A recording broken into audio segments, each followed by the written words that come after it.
Welcome back to the UR Immeasurable podcast, season 3. This season is going to be dedicated to those of us that are on our journey of healing and transformation.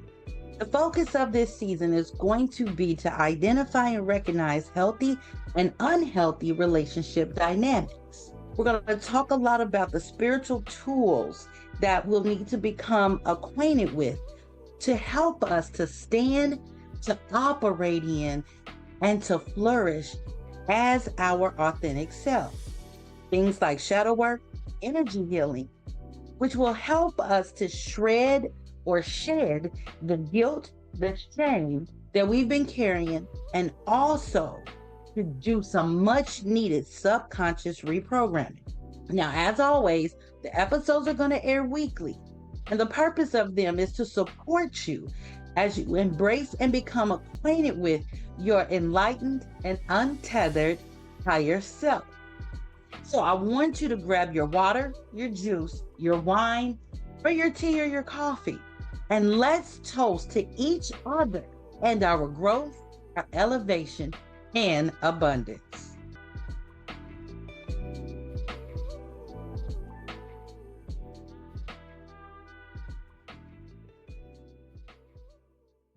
Welcome back to the UR Immeasurable podcast. Today, I am sitting down to have a conversation about nutrition with Andrea Caprio. I'm going to go ahead and let Andrea take the floor and introduce herself to you all and tell you what she does and why she does it. So, Andrea, thank you so much for being a part of the podcast today. I'm super excited about this conversation. And so I'll go ahead and give you the floor right now. Thank you so much, Tanesha. I'm really happy to be here on your UR Immeasurable podcast because I believe we all are. We all are amazing human beings, and I was excited to be here today. Thank you for having me. No problem. So I know that we talked about you being a transformational nutrition coach. So give us a little bit of insight about exactly what that is and what that means. Good question. So I get that very often. So I came actually, I gave you a little bit the backstory like this. The listeners as well know how I got into all this. I always believe it's important. And like so many in our field, I got there through my own health story, right? So having had some health issues myself, I was struggling at a time, yeah, a good decade ago, probably even a little bit more. I started to develop more and more health issues. It started with feeling all the time bloating. I had migraine headaches, and I had those weekly. I had a brain fog all the time. I felt like no energy, tired. I had acne as an adult and all kind of little symptoms here and there, and they added up. And I realized at one stage the amount of sugar I was eating. And I don't eat that unhealthy, but of course I didn't see that I was actually eating far more unhealthy because of all that sugar that was in my food. There was a bit here and there, and it just added up. So I came across one day a very healthy way of eating in the form of a detox, and I did it, and suddenly many symptoms literally stopped. Some almost overnight, some within a few weeks, some obviously took a little bit longer. And all my health issues reversed. Also, one thing I didn't mention, I had fibroids. They had to be removed several times. And when I again started eating healthy, I never had any fibroid issues. Same, from weekly migraines, I went to maybe 2-3 times a year now, and I never have any bloating. I have a good energy. I obviously lost weight as well, and so on. So as it is at the time when you Google something and then you have a Facebook ad popping up, I'm sure we all had that. And I must have Googled something. I have absolutely no idea what it was, but a Facebook ad came up for a nutrition school, a holistic nutrition school. And I said, oh, that's interesting. I want to do that. I did some research and I found a wonderful nutrition school where then I became a certified transformational nutrition coach and then later on a master certified transformational nutrition coach. So what that is that we work in a very holistic manner. So we look, of course, at the science of nutrition. Usually, from a functional medicine or nutrition point of view, we look at the root cause of things. Where do they come from? Is it maybe a gut health issue or whatever it is, or if is it an emotional issue? So we look on the science of nutrition, the physical symptoms, but we also look at the spiritual and the emotional health, because all that together is in fact what is our health, right? What makes it all together. And all those different pillars need to be addressed in order for somebody to heal and stay healthy. Because very often people go, and when I'm working with people, I somehow attracted people who want to lose weight and struggle with emotional eating.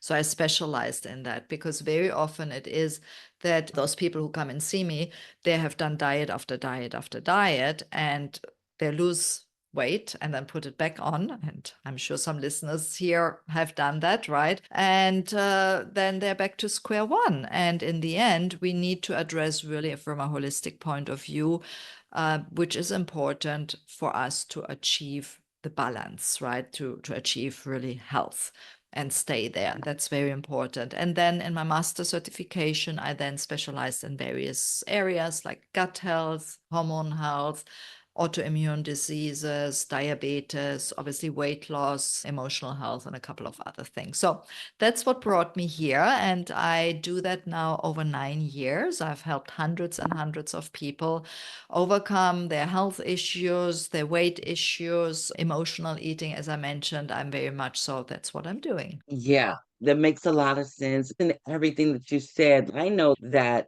when you change your eating habits and all of that, it absolutely changes your life in ways that you don't even think about. It's a conversation that I have from time to time because I want to say probably around 35, I started having issues with my stomach surrounding eating beef. It was one of those things that I absolutely knew that if I'm having this craving for a cheeseburger, if I eat this, I know that my stomach is going to be killing me. And Yeah. then so it became, we're weighing options here. Do I want it that bad that I want to deal with my stomach hurting? So I pretty much completely cut it out of my diet. And then other things just kind of progressed and flowed with it. And like you said, yeah, I started noticing a whole lot of changes, like in how I felt, in how I looked, even in like how my brain worked. And I know you mentioned brain fog and all of that.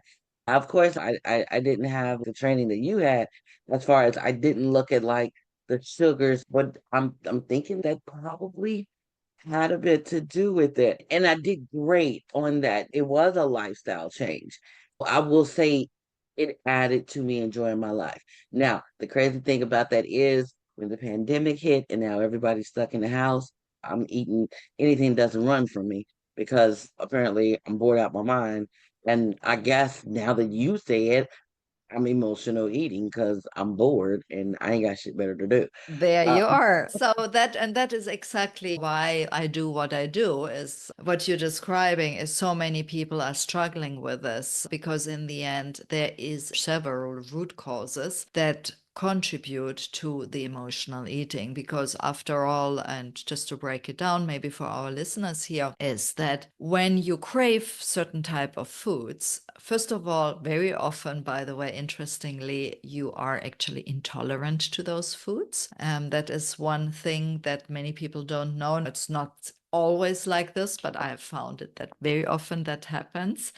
And secondly, we usually crave not the healthy kind of food. There are people who crave the carrots or whatever it is, the salad. I actually do that. I love my salad. But most people, let's face it, they crave things like the pasta, the pizza, the sweets, the ice cream, the bread, the cookies, whatever it is, right? And very often, why that is, if you look at all these items that I mentioned, they all have starch in them. And there is some things also a little bit with fat, but it goes actually more back to the starch. And the starch is seen by our body as glucose, as sugar, right? Because that's the component. And in the end, it is going all back that we are craving sugar. Now, to understand, that's why the root cause is so important. And my 5-step system, I will share that a little bit later, maybe if we have a bit of time. That is one part of it, is really the root cause. And the root cause is, in this case, very often going back to the gut as one part of the root cause, because we have our gut bacteria, right? We have bad gut bacteria and we have good gut bacteria. We all have that. We have trillions and trillions. Now, we want ideally to have a balance of our gut bacteria. We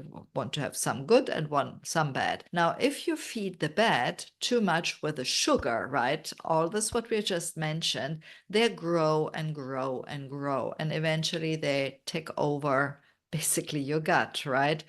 And make the good ones obviously less and less and less.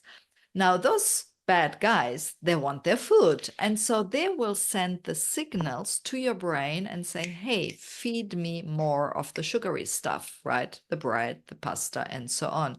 And your brain will understand it in a way where they say, oh, there's the craving, give me that stuff, right? And that's where the cravings come from. It's basically, and obviously I'm making it a little bit, I simplify it a little bit here, but just to make it very clear, it basically goes back to one part, and there are other parts as well, goes back to the bacteria in your gut, because they want not to starve. And that's why they make sure they send those signals to your brain. The other thing is that maybe, I don't know if some listeners might know, but serotonin, which is one of our neurotransmitters. So we have several neurotransmitters, and neurotransmitters in general, they have various functions. They are often working alongside hormones, but they have often the function of contributing to our mood, right? And serotonin normally is the neurotransmitter that kind of makes us feel relaxed. Now, many people think that the neurotransmitters are done in the brain, right? The neuro is obviously brain, but actually it's done 90% in your gut. Now, if your gut health is compromised because you have been eating unhealthy, it will send those signals to the brain, or your neurotransmitters get affected, right? And that is often where then our mood is not in a good way. And that leads to more cravings as well, because we try to get these pick-me-ups with food because we are so used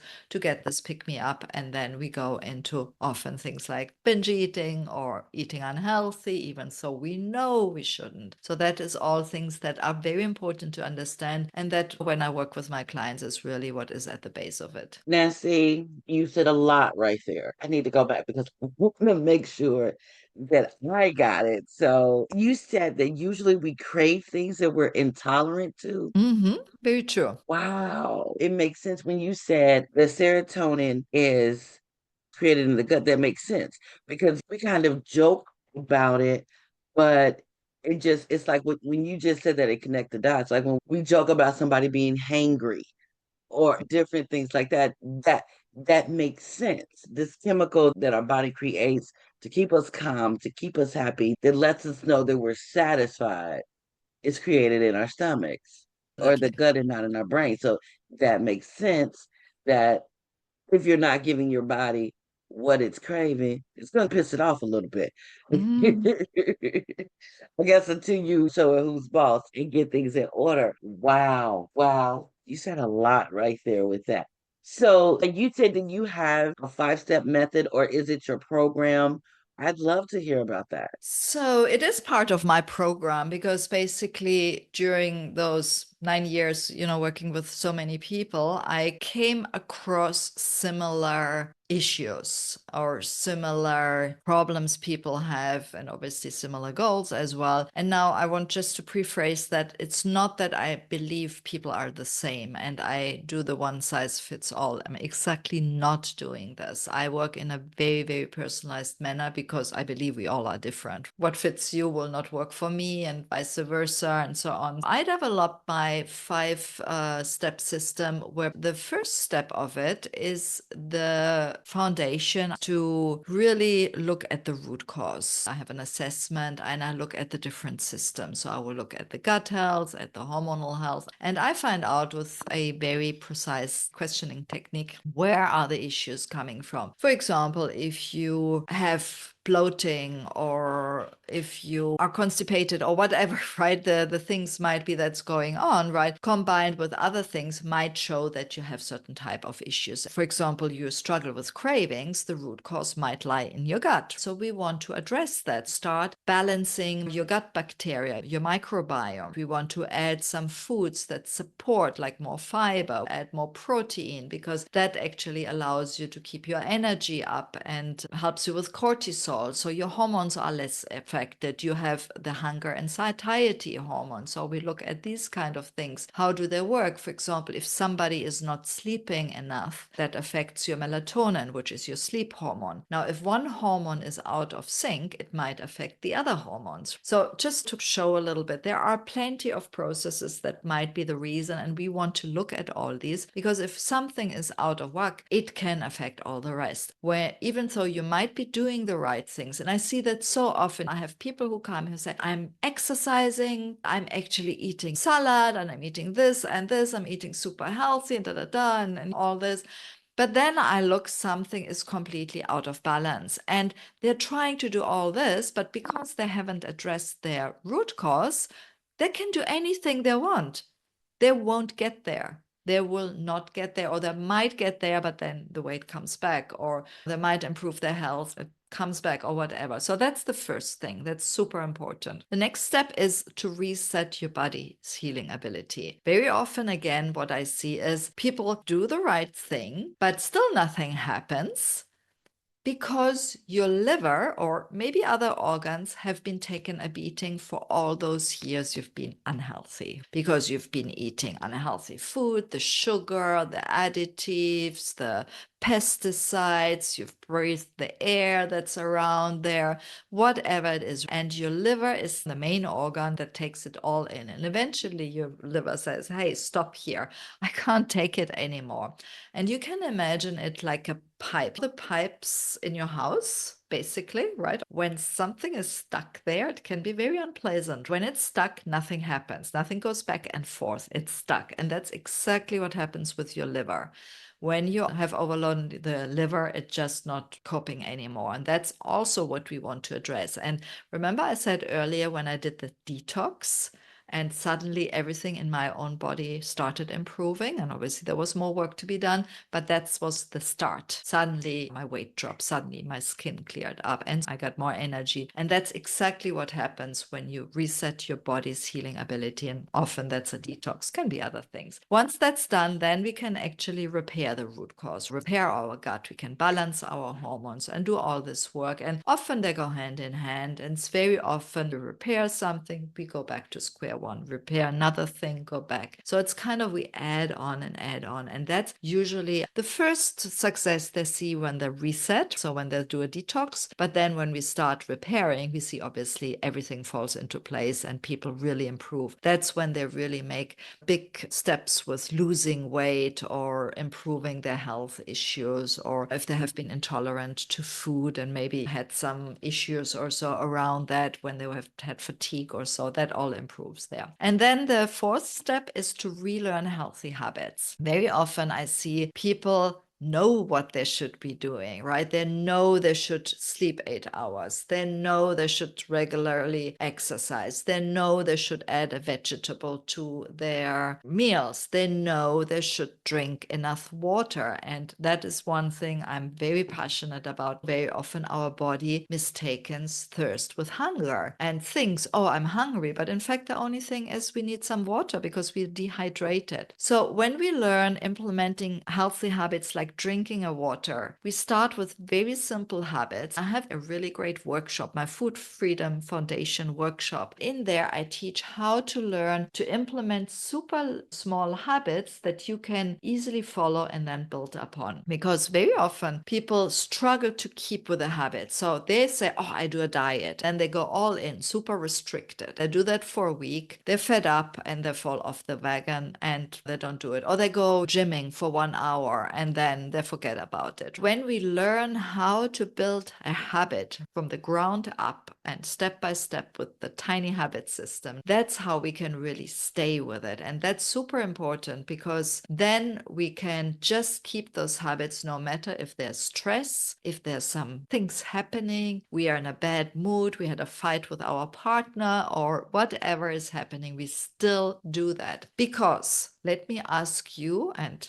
the listeners, do you brush your teeth every morning, every evening? Yes. Good. I hope everybody said yes, of course. But the other question I'm asking you, Tanesha, and also everybody here is, do you think about it? No. Exactly, right? Good answer. Because you learned somewhere in the past when you were a child or so, you learned that you need to brush your teeth twice a day, otherwise your teeth will fall out. You don't think about it. You just do it no matter if you're stressed, you had a crisis, doesn't matter. And also, if really you forget it one time, and it can happen, right? Happens to me as well, you will just go back to it. And the next day, you will continue brushing your teeth. You will not say, oh my goodness, I'm a failure, right? I messed up my diet and now I just throw it out the window. You just go back to brushing your teeth. And that's exactly how I teach learning healthy habits. Very, very important. And then the fifth step is actually the most important. It's 80% of our work is the mindset. We basically rewire the mindset, because if you think you are a failure, if you think you are not worthy, you are not lovable, you can only do things if it's perfectly done, or whatever this little chit chat in your mind is going on, if that's not sorted out, you will always, always, always go back to your old ways. And then the self-sabotage kicks in, the procrastination kicks in, and in fact, all these things are only going back to the fear, right? The fear of failure, but more importantly, the fear of success. And that's where the magic lies. So these are the 5 steps. Now, I just want to summarize them for everybody.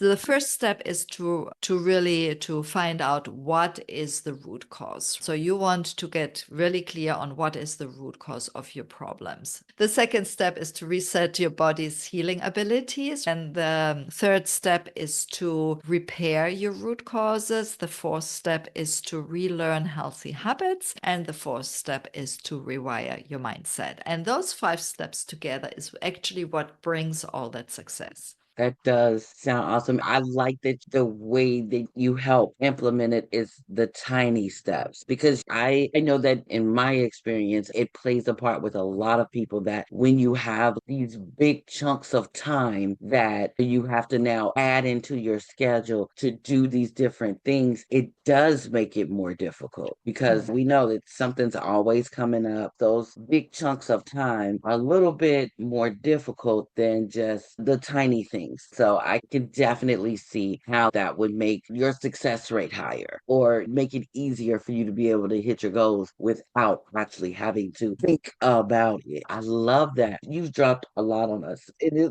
a little bit of time. Before we end, I want to know, do you have anything that you are currently promoting? Do you have any event or anything that are coming up? Tell us all about that, because this has already just been so informational and amazing. Yeah, we want to know all the things. Of course. Yeah, I always have something coming up. So, first of all, I have mentioned it a little bit already. I have my Food Freedom Foundation workshop. And as the name says, it's the foundation of my system that I just mentioned to you. So the foundation to those 5 steps. And interestingly, it's very much around those habits that I mentioned and also some ideas of the mindset. So my workshop teaches you the tiny habits that I mentioned, how to set up those tiny habits. And it's super simple, but you need to know the 3 components that really help you to set up tiny habits that you can keep, like brushing your teeth, right? I make it super simple. There's a workbook where you have the template, you can use it and then make it your own, no matter which habits you want to implement. And even if it's replacement habits, like instead of eating sugar, you want to eat a carrot or whatever it is. I teach you all this, and there is a secret ingredient that you will be surprised about in there. This other thing that is part of this workshop is my formula also to change from the negative mindset to the positive mindset. As I mentioned earlier, we are standing often in our own way. We self-sabotage, we procrastinate, and all these things lead to this vicious cycle where we try and then we fail and then we go back to our ways. We think we are stupid, we are useless, whatever it is. This shame and guilt leads obviously to more emotional eating, cravings, and so on. Getting out of the cycle is really important. When you have this negative mindset all the time, sharing with you how to change it into a positive mindset is one of the biggest steps you can take in changing your mindset, because then it's much easier to flow there. And then I also share a little bit more about my 5-step system and how to implement that. So that's my Food Freedom Foundation workshop. It is free. You can also contact me directly. You can find my website. It's called wellnessmethods.com. And you can find me over in social, on Facebook, Instagram, and I have a YouTube channel. It's either Andrea Caprio or Wellness Methods. So either way you can find me. And if you Google me, normally I show up on page 1, either my name or Wellness Methods. I have a couple of things coming up. So when you follow me, you will get all these details. You can, of course, get my emails as well, my newsletter, and so on. Awesome. For anyone that is in awe or simply amazed by everything that Andrea is talking about, I will have all of her links and things in the show notes for you to be able to connect with her and follow her. Andrea, thank you so much for coming and educating us today, sharing your passion with us. You dropped a lot on us. It is amazing and definitely something for us to think about. So I really, really appreciate you for coming. Wow. Thank you so much, Tanisha. Thank you, everybody, for being with us today. And so great to be here. Thank you. Thank you so very much. To my listeners, I say thank you for joining us. And until next time, cheers to your transformation.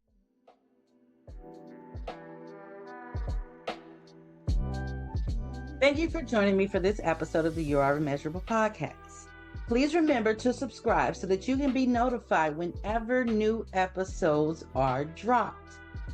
Also, I'd love to have your feedback and your comments, as well as your 5-star rating. Additionally, if you'd like to connect with me, the show notes list all of my social media handles so that you can do so. So until next time, thank you so much, and cheers to your transformation.